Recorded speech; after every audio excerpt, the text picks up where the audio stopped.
What's up, pals? It's your boy Al, pal. Um, we've got some fun stuff today. It was actually mail day, so I thought we would go over it. In fact, we've got some magic cards that we're gonna kind of show off because they both came today, actually. Um, we've got a single here, and normally I wouldn't do this in a video in general. I'd maybe just like take a picture and slap it on Instagram or something. But since it came on the same day that my secret lair came in, I thought we could just like show them off, talk about it, go over it. And if you're wondering, we've got, let me get that set up there. Party hard, shred harder, unopened. So we'll open this together, experience together, talk about it, see what is in here. I know there's a bunch of removal and a Thraxamundar, and all in the style like heavy metal, which is sick. I'm a big metal fan. That's why we got Iron Maiden up in the background. I've got a bunch of metal tats, and then of course I've got Black Dahlia Murder on my hat. So we're all decked out. We're ready to go. So hey. Wow. Let's get to it.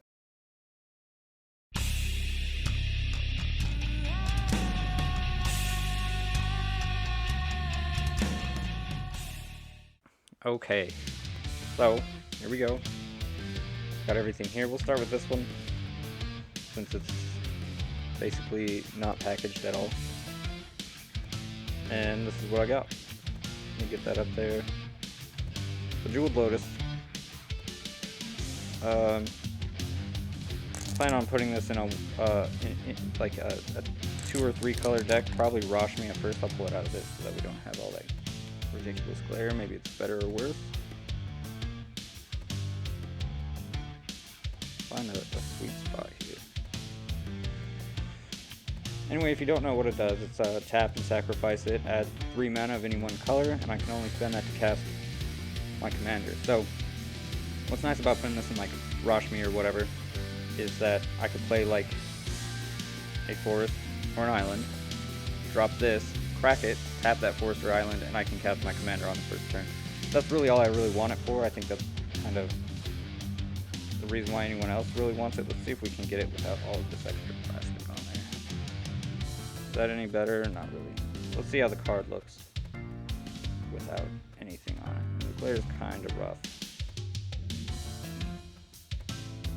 But pretty slick. This is the one. Like I said, I wouldn't do this for any singles, but since it came on the same day, that's what we got. This is the one I'm most excited about. I mean, that's awesome. I'm excited about the Jeweled Lotus. But this, I got this in December is when I think they were letting you pre-order. Party hard, shred harder.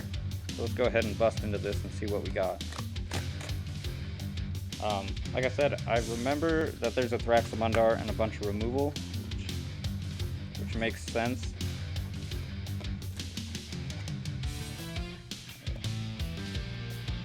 They go through a lot of work on this packaging. So I'm a pretty big metal fan, kind of discussed in the intro. So having a set that's kind of designed around that aspect is pretty cool. Now, how do we get into these?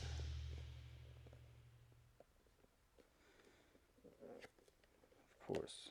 Oh, the Anguished Unmaking looks tight. And then they always give you one of these whack. Oh boy. That's actually a pretty sick one. I don't know if I have any of the stained glass ones, but it's frustrating about these, and I'll go ahead and pop it open in case you're maybe like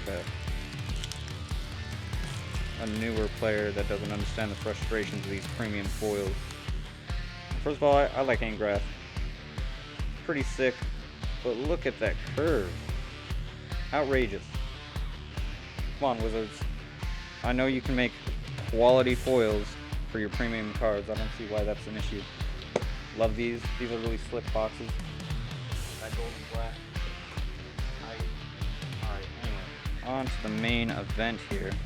Now, it looks like they're doing a good job of trying to keep those straight. That's for the packaging. Okay, so these full arts, that English Unmaking is so sick. I don't want to Don't want to ruin it.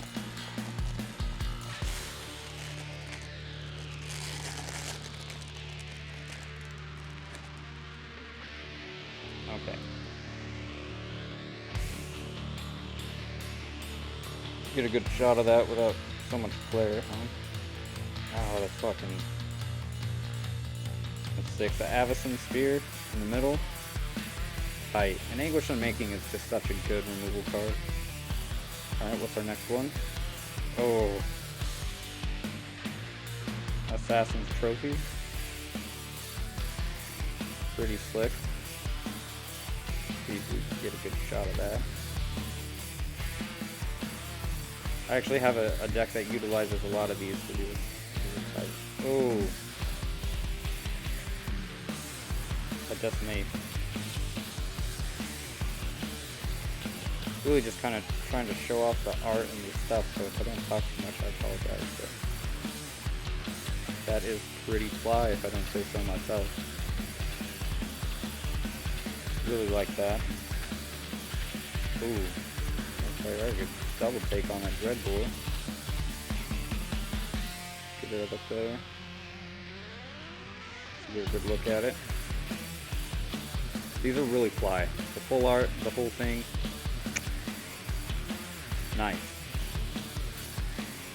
And then the man himself, Thraxamundar. I don't know if there's anything I'll use him in, but or if I could just build a commander with that, because that's a bling card if I ever seen one, you know. Kind of a hard flex. That is super nice. I think that sword. Oh my god, that sword looks sick. Okay, so kind of get a nice center here. Those aren't really a part of this. No, that's weird. Rough on the sides. Alright, so I really just got this because I like the metal style. And the full art stuff's really sick. Really like that stuff. For the most part, almost all of these, aside from Thraxamundar, can be used in decks that I play. Like Assassin's Trophy, I've got a Tassiger that would love to have its normal Assassin Trophy replaced with that. Anguished Unmaking probably would fit in Brea for sure. I think I run one in there anyway. Not quite sure what else. I do have some Orzhov decks that it would obviously go into.